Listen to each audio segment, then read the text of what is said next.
Okay, Jam. Today we're going to answer the age-old question. Which one? What is yogurt? Ooh. And sour cream. I have an answer for you. You do? Mm-hmm. What is it? Yummy. I was not expecting that. I was like, no, he knows. All right. Well, this question was asked by listener Sam N and Agus R on Instagram, and we're going to dive into all kinds of information about fermentation. Nice. Very cool. I'm into it. We're going to talk about what's yogurt, how is it different from sour cream, and we're going to even get into a little biochemistry. So let's get into it. Okay, deal.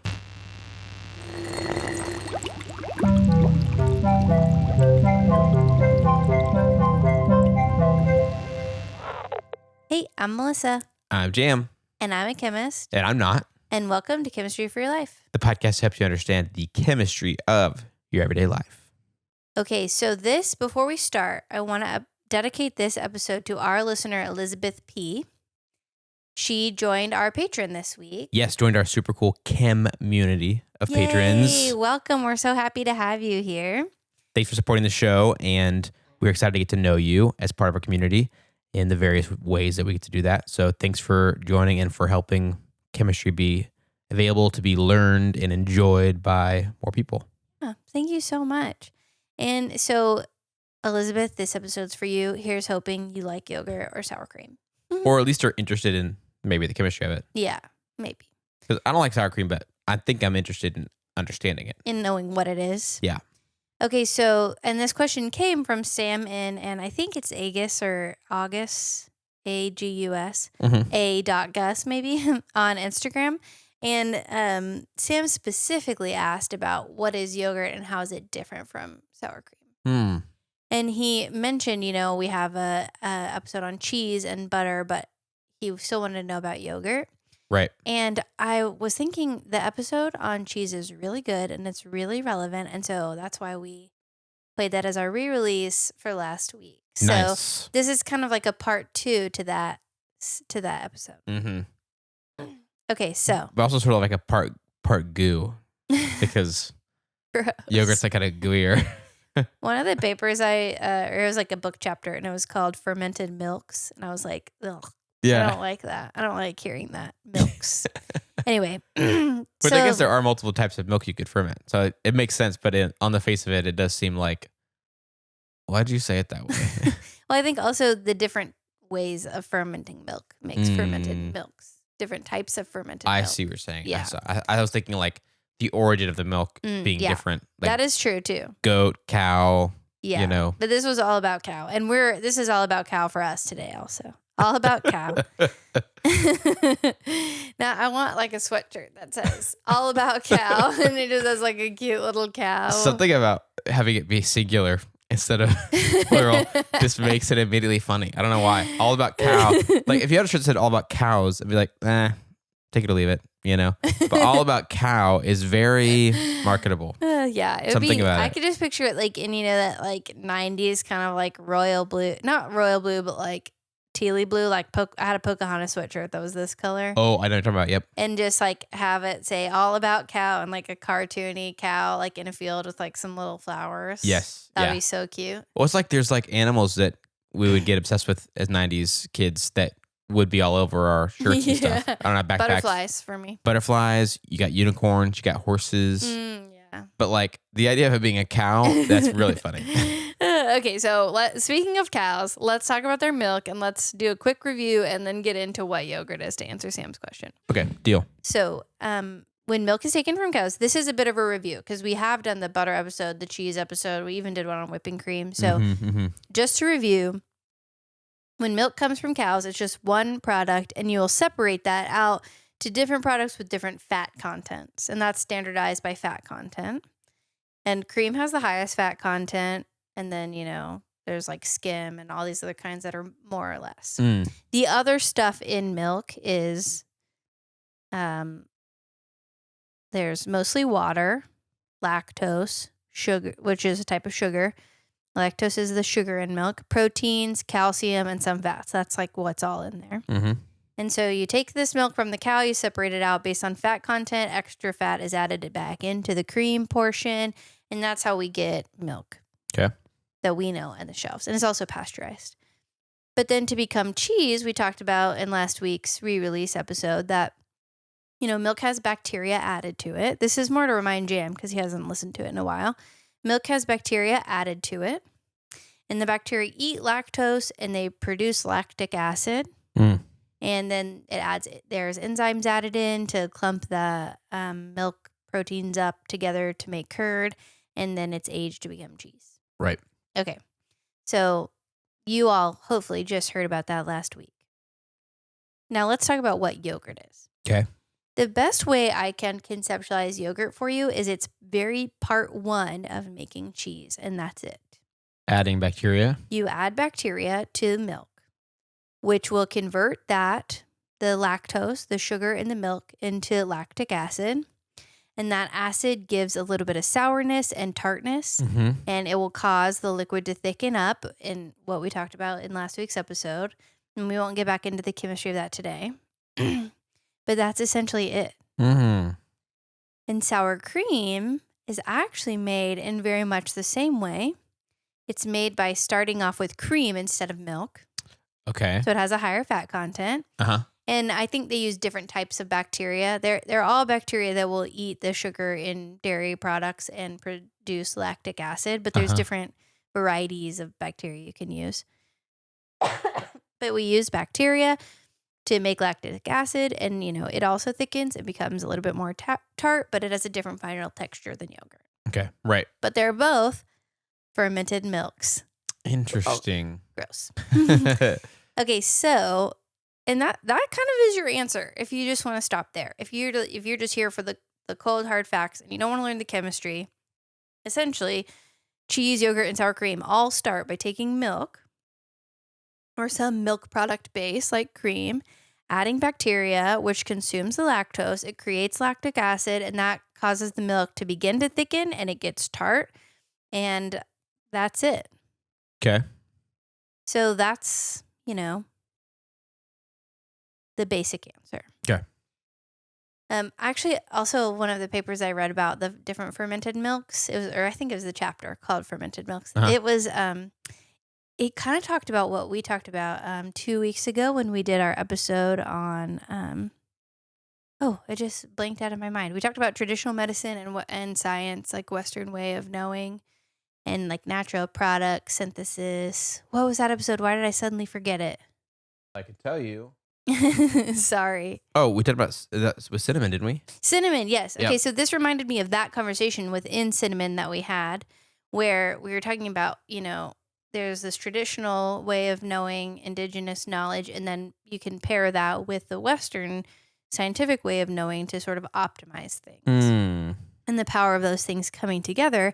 And this book chapter referenced that. They talked about how there's, more traditional fermented milk, which ends up being something like yogurt. There's all different types of varieties all around the world, but they can be kind of hit or miss and not very consistent. And with Western science, we now understand sort of the underlying fermentation that happens, and we can optimize the output and give more of a consistent product and optimize the different strains of bacteria or whatever. Isn't that cool? Yeah. And it kind of full circle. Yeah. I was like, oh, we just talked about that. I should bring that up. Interesting. So that's sort of like your basic overview of what fermented milk is, and then how, some of the fun fact I learned about it. But let's talk about the science here. So now that was your way out. If you just wanted the first little bit, now we're going to get in deeper. Okay.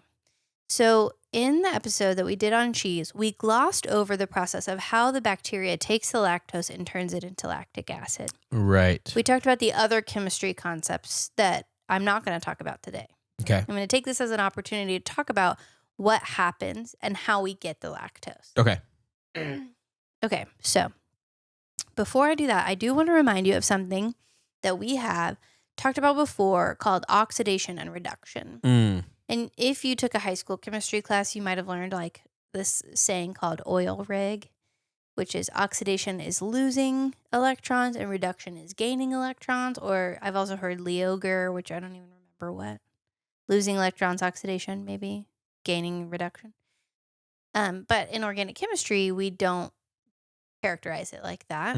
What I think of when I think of oxidizing and reduction is oxidizing is gaining bonds to oxygen. So say I have a carbon bonded to an oxygen. If I add a bond there and now have a carbon with 2 bonds to that same oxygen, that's oxidation. Right. But if I have it the opposite way, where I have a carbon with 2 bonds to an oxygen and it loses one of those bonds, that's reduction. Right. So oxidation, gaining bonds to oxygen, reduction, losing bonds to oxygen. Would that include a new single bond to a new oxygen? Yeah. Okay. Yes, it would. So like something didn't have an oxygen, now it does have one. That would also be. Yeah. This might be a little kind of advanced, but we've talked about functional groups a few times. And there's like, if you have an alcohol functional group, so a carbon bonded to an oxygen and that's bonded to a hydrogen, theoretically that could be oxidized by adding another bond and you lose the hydrogen. So then that oxygen functional group turns into a different functional group called a ketone, where it's a carbon double bonded to an oxygen. Or it could be one called an aldehyde. We also talked about that before, where it's a carbon double bonded to an oxygen on one side and the other side has a hydrogen. And you can oxidize that even further and put an oxygen in between the carbon and the hydrogen. So then it becomes a carboxylic acid. So it can kind of like go in steps. I think of it in terms of, we start with just a carbon bonded to one oxygen and then it's double bonded to that. And now we add in another oxygen. Yeah, so it kind of keeps going. Right. And then the opposite of that is if you have a carbon double bonded to an oxygen and you bring it back down. So it starts out as what we would call a ketone and you bring it back down to a carbon with a single bond to an oxygen, hydrogen on the other side. That would be an alcohol. Right. Okay. So that is a big chemistry lesson for what I'm about to talk about. Okay. So I just wanted to refresh you on that. But now I'm going to put it in the context of these little bacteria. Okay. So essentially what happens in bacteria when they're breaking down lactose is something called glycolysis. This is biochemistry. So our friend Kaibe, who's the real biochemist, yikes. Hopefully I do a good job. In the process of glycolysis, it's breaking down glucose and other sugars like lactose into smaller molecules. So it's a 10-step process, and it ultimately produces a product called pyruvate. And glycolysis to pyruvate, the breakdown of glucose to pyruvate through glycolysis is important because pretty much all cells are able to do this. And it is, to quote my biochemistry textbook, for some tissues such as brain, kidney, medulla, and rapidly contracting skeletal muscles, and for some cells, glucose is the only source of metabolic energy. So they're able to take that glucose and break it down into products that can be useful in your metabolism. Like, we're going to use this to fuel our body. Okay. And the product that it produces, pyruvate, it's a versatile metabolite that can be used in several ways in our body. So it's really important. It's a way that we basically take fuel and break it down to be usable in all of our different processes in the body. Okay. Okay. So what happens is you have your glucose and it will break down through 10 steps and it creates something called pyruvate. Okay. Now here is an opportunity where if we can have Bri hopefully draw an illustration, it would be really helpful for me to be able to show you this, but for our listeners, and in case we can't get that, pyruvate and lactate are very similar in structure. In fact, they're identical with the exception of one thing. Pyruvate has a carbon with a double bond to an oxygen, and in that same place, the lactate has a carbon with a single bond to an oxygen. So basically, lactate is the reduced, opposite of oxidized, version of pyruvate. Got it. Okay. And so wait. So just before we move on, just to make sure I get that. So pyruvate, 2 bonds to oxygen. 2 bonds to oxygen. Lactate? Yep. One bond oxygen. One bond oxygen. It Okay. has a bunch more bonds, but in this specific spot, it goes from 2 bonds to oxygen, ketone, 1 bond to oxygen, alcohol. Got it. Okay. So that is the big difference between those two. Okay. And so if this process is happening in the absence of oxygen, so say that our cells don't have access to oxygen, or maybe these bacteria don't have access to oxygen, instead of getting oxygen from the air, they will get oxygen from the pyruvate. They will oxidize the pyruvate. No, they will reduce the pyruvate. Yeah. Sorry, I always get those backwards. They will reduce the pyruvate. They take the oxygen away from the pyruvate. That means it's an oxidizing agent. Sorry. So the pyruvate will become reduced, creating lactate. Okay. And lactate is, just like we talked about with the MSG episode, it's just a deprotonated version of lactic acid. So if you have the acid form, I think it was glutamic acid becomes glutamate. Same thing here. Lactic acid becomes lactate. Okay. So it's just, if you put it in the right conditions, it's just a negative version. It's just losing a proton. If you want to learn more about that, you can go back and listen to our MSG episode. Okay. And so essentially they take, lactose is not glucose. So it's not the same starting product, but it can be broken down into something really similar. And I believe it will enter the metabolic process as that side product. But they could maybe just break down straight lactose, but I don't think so based on what I was reading in my textbook. And so they go through the same glycolysis process, break down and still get pyruvate, which I thought the lactic acid or the lactose just broke down directly into lactate, but it doesn't. Okay. So they go through the glycolysis process, get pyruvate, and then the pyruvate is reduced into the lactate, which is essentially just another form of lactic acid. Okay. And that's how we get lactic acid in our bodies and in our yogurt and sour cream and cheese. Interesting. Yeah. Huh. What are you thinking? Just feels like, I don't know. Like what? I'm like, I think I get it, but it also feels like it's so different though. Well, we didn't go into the complex process of glycolysis, which is a 10-step metabolic process that we would need someone who's really good at biochemistry to be able to simplify down and explain to us well here. Yeah. But I think that the idea that there is a metabolic process that they go through, that we also go through, that produces this side product or this pyruvate, this end product that then can be broken down into the lactic acid. Not really broken down. It's reduced. Yeah. It's the opposite of oxidized into lactic acid. Okay. And that's how we get our lactic acid. Interesting. Yeah. Yeah, that's weird. But also it's kind of cool, but also it still feels like there's mystery there, which makes sense. Yeah. I mean, I don't think we have time to go through all of it. Was chapter 18. Glycolysis was chapter 18 in the biochemistry textbook. So you'd have to go through all 18 chapters before you can really thoroughly get that part. But we'll just do that. We just are doing the shortened part. Yeah. It's like yogurt has some mysteries it wants to hold on to, Yeah. I want to be understood all at once on the first date, I mean, listen, we've done so many episodes. I wouldn't be surprised if eventually we get to that point. But it's only once we get to chapter 18. So I was going to take a chance to show you, this is what pyruvate looks like. Okay. So see here, it has the carbons with the double bonds. And then this is lactate. So see, it still has the carbon with a double bond here, but the other one is reduced. Oh, I see. Yeah. And so if you are listening at home, you can Google pyruvate to lactic acid, and you can see kind of the different structures and how similar they are. So they both have a carbon, carbon, carbon. This is a carboxylic acid functional group that remains unchanged. That's why we call it an acid. And then we have the carbon with a double bond oxygen here, but over here it's an alcohol. Interesting. So this is probably one of the things that we probably shouldn't talk about right now because there's not the visual aid that everybody has. But why does it not show the symbol for carbon on those?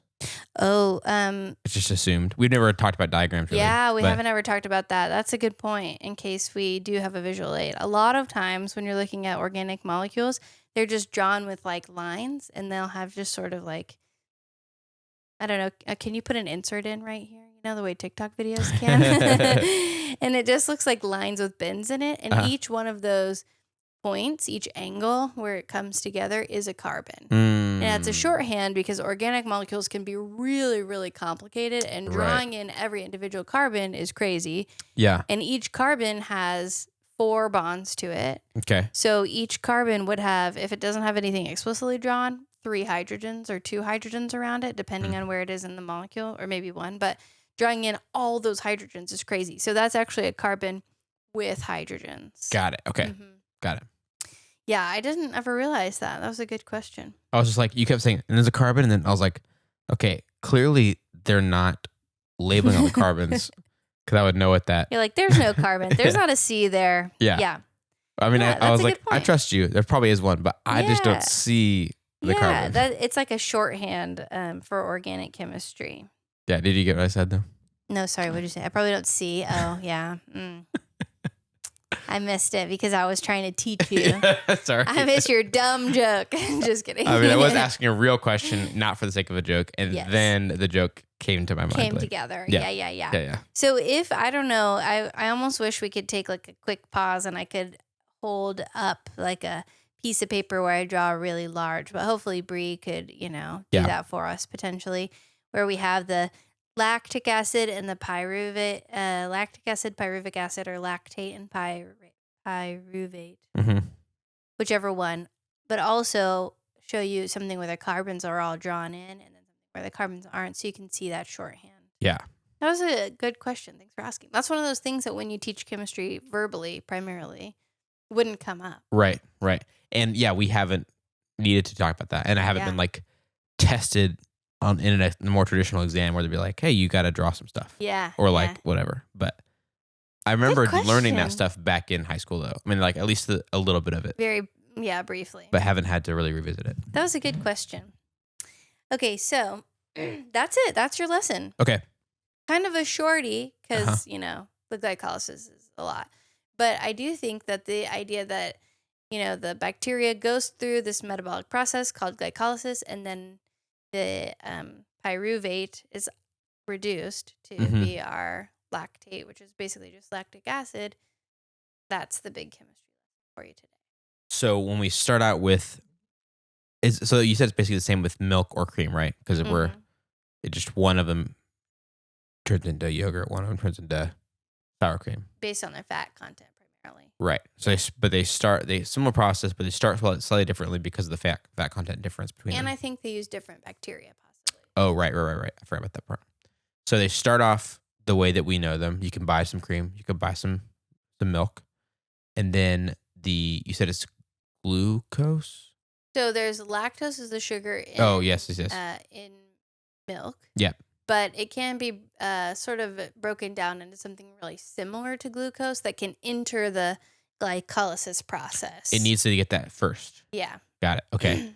And it can be broken out of that. And then that glycolysis process is when the bacteria takes it through 10 steps and spits out the pyruvate, or not spits out, but that's what it becomes by the end. Yeah.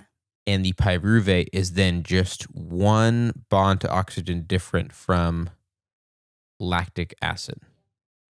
And it would be reduced. Yes, it acts as an oxidizing agent because there's no oxygen to act as an oxidizing agent. So the oxidizing agents get reduced. Okay.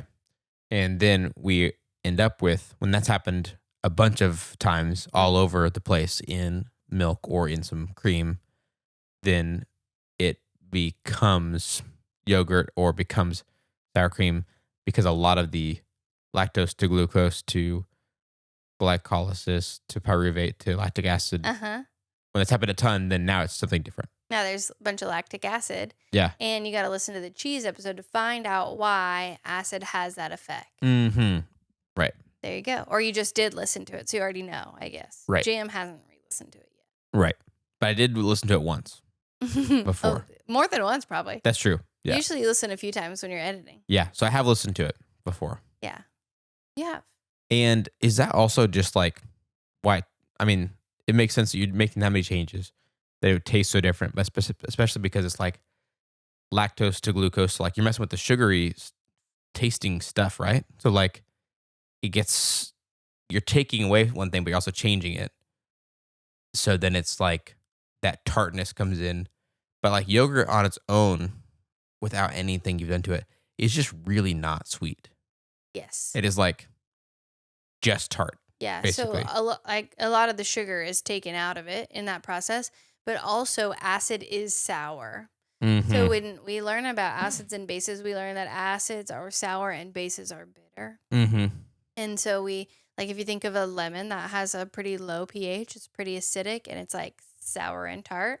So the flavor of lactic acid is also sour and tart a little bit. Okay. But also you're removing some of the sugar that used to be there also. So it's like Right. a combination of the flavor profile is just going to change a lot from a combination of losing the lactic acid losing the lactose, adding in lactic acid. And, it's possible that there's other byproducts that happen too. Right. This is just the main one. Yeah. Right. So yeah, it's a double whammy in flavor change. Yeah. Interesting. I remember the first time I had as a kid, I had very sweetened yogurt all the time. Yeah. Like just Yoplait or Go-Gurt. They just add the sugar back in. Yeah. Yeah. Probably just plain sugar. The first time I started trying to make like a healthy-ish sort of smoothie kind of thing in college, I remember buying just like plain unsweetened Greek yogurt. Yeah. And I was like, I love yogurt. And I still do. But I remember being like, I love yogurt. And I just took a spoonful of it and just ate it. And I remember being like so surprised. Yeah. And I still didn't hate it really, but it was just like, wow, my childhood of eating sweet yogurt did not prepare me for this flavor, I do love, not a sponsor, but this brand called Siggy's. And it's Skyr, SKYR, instead of just like a traditional yogurt, but that is all still fermented milk. So basically just yogurt. But it has high protein and a low sugar content, but I feel like it's a little bit less tart than a lot of Greek yogurt. And I had little tiny chocolate chips.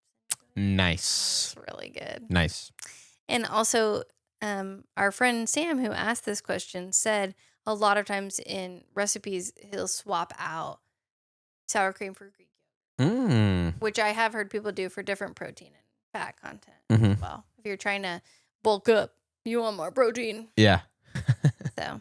What's crazy is that I was just thinking about whenever I worked for the humanitarian nonprofit for years, one of the places I went to where there were various humanitarian projects going on that I just kind of went and learned about and documented a little bit, was in Central Asia. And they just make their own essentially Greek yogurt, but it's probably slightly different yogurt on their own just all the time. Yeah. Just like, oh yeah, we put some milk, we do this. And like what they do it like other things that have bacteria or yeast in them, It's like, oh, you add a little bit of yogurt from your previous batch into it. Yes. Yeah. Just like a sourdough starter. Exactly. And they would just do that. And it was amazing. I mean, it was like, I think it didn't probably, because they don't let it happen for a long time, I think it yogurifies some of the way, but it's not quite as tart as like the Greek yogurt that you can plain buy from the store. Well, and there's probably still some lactose in there.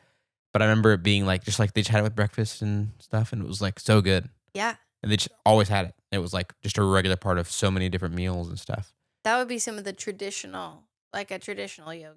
Yeah. But one of the things I read said different like strains of bacteria will give different flavors, but also different times of how long you let it go will also give different levels of tartness. Yeah. So that makes sense. So yeah, I bet that is amazing. And I did read like some the American Chemical Society, I think, or maybe I used a lot of extension websites as well, which we've talked about that before in our Sea Level Rise episode.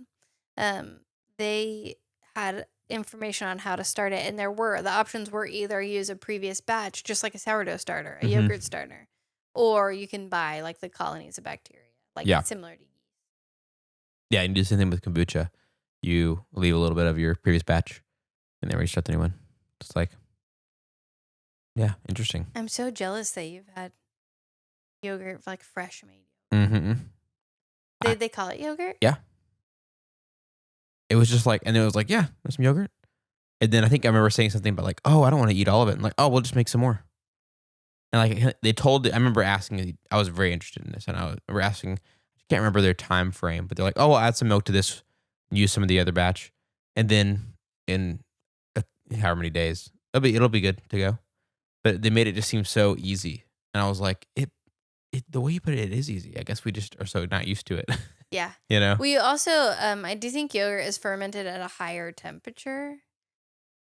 It was one of the things I read, but it made me think of you've seen Brooklyn Nine-Nine? No, I haven't.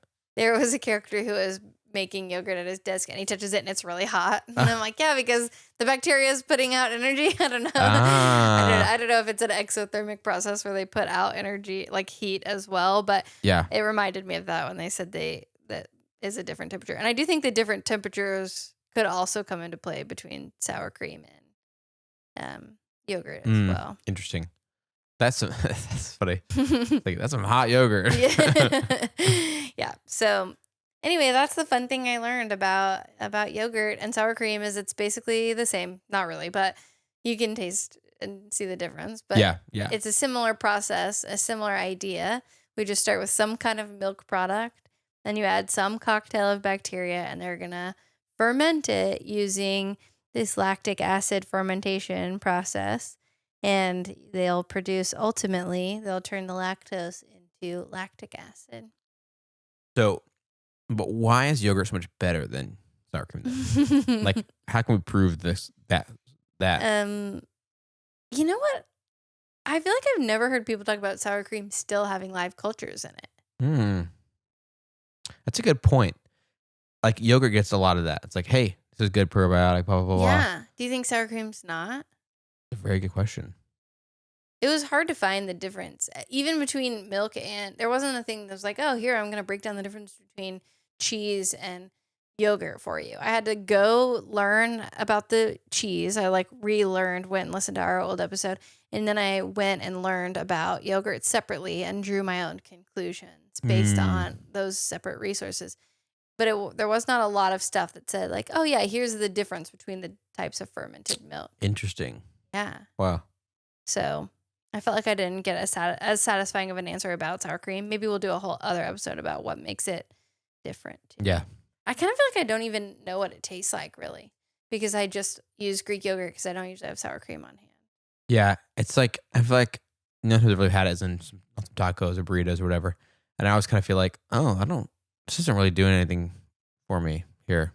Yeah. Occasionally I've had like a kind of fast food kind of taco sort of place or whatever, where they just don't really do a great job sometimes of like putting reasonable amounts of things.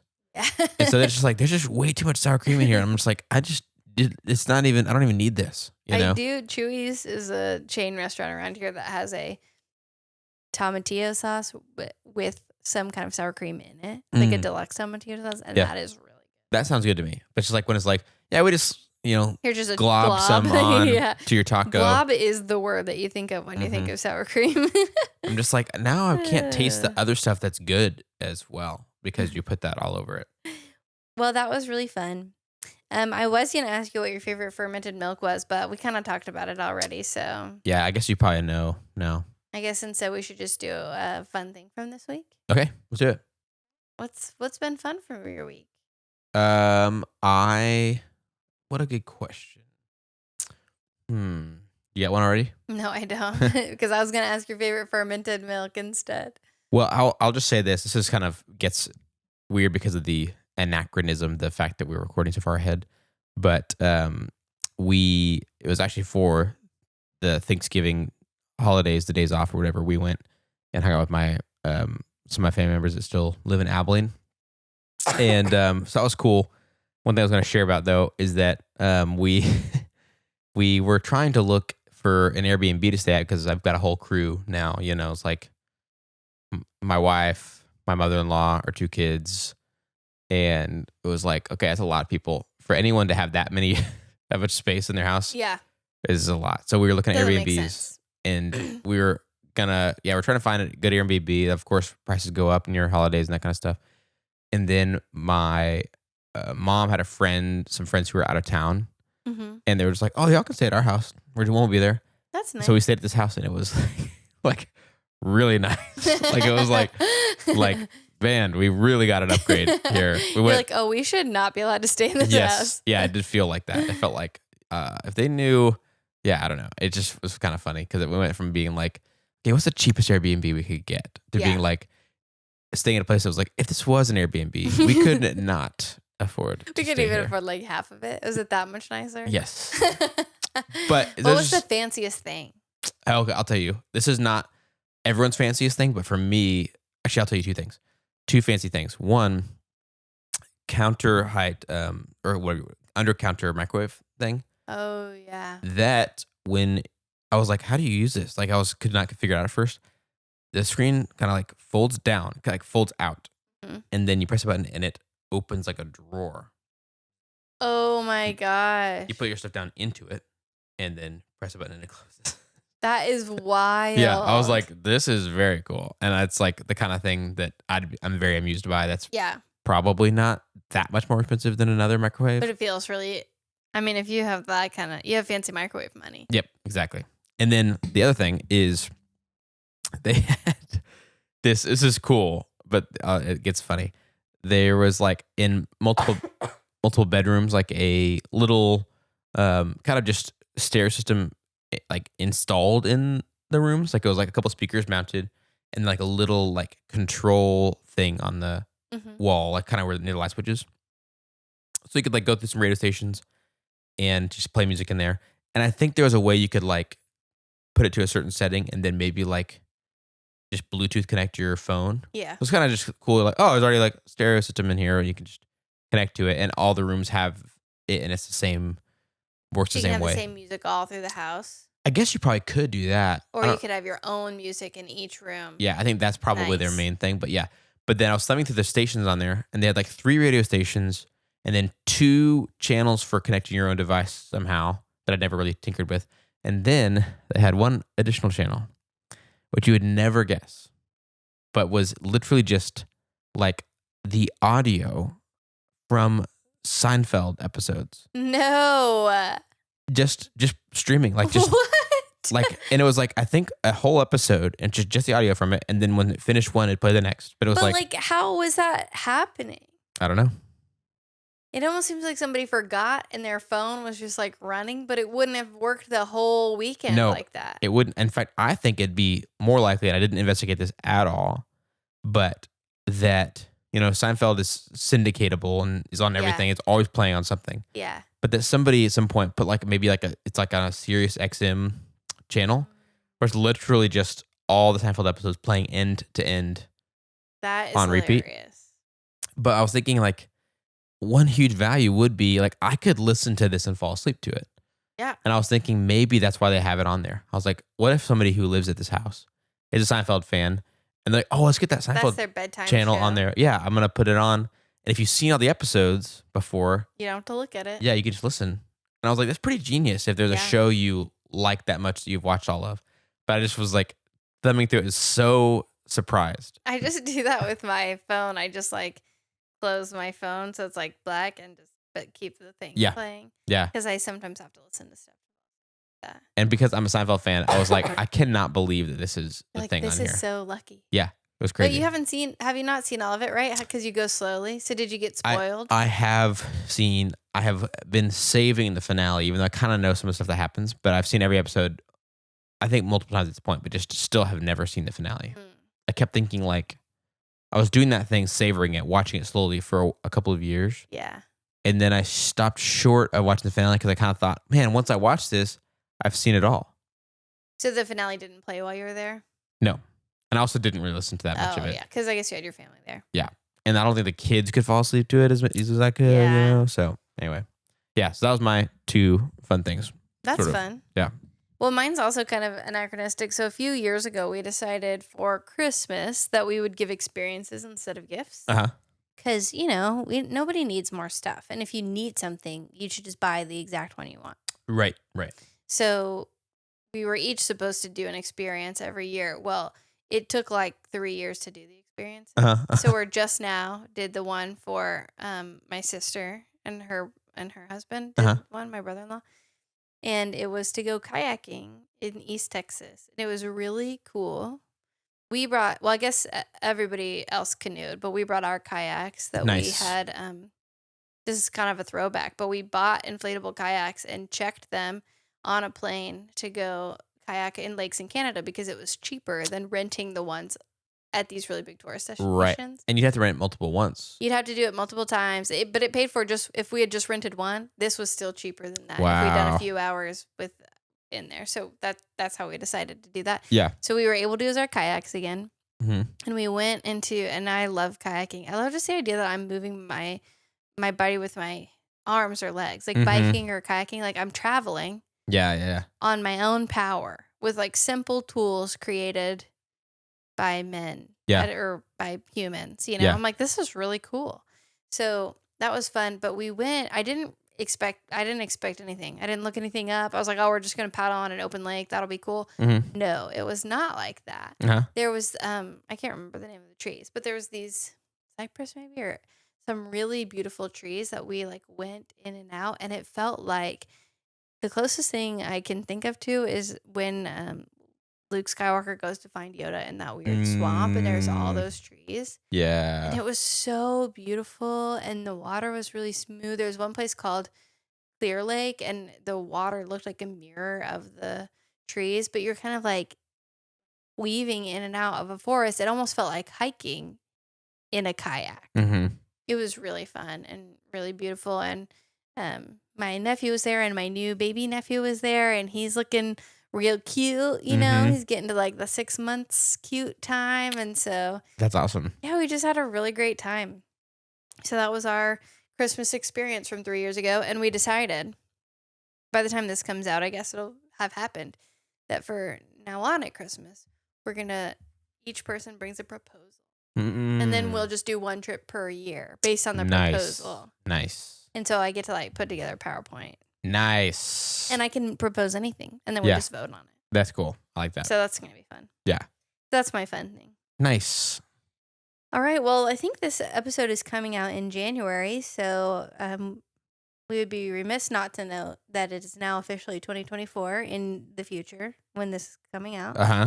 And Happy New Year. Mm-hmm. We hope you all had a good and safe holiday season. And we're excited for a whole new year with y'all of chemistry. Mm-hmm. A whole new year's chemistry. Yeah. 2024, the year of the chemistry. Nice. Anyway, so thank you so much for Sam and for August for writing in this idea. This was a really good topic. And thanks again to Elizabeth.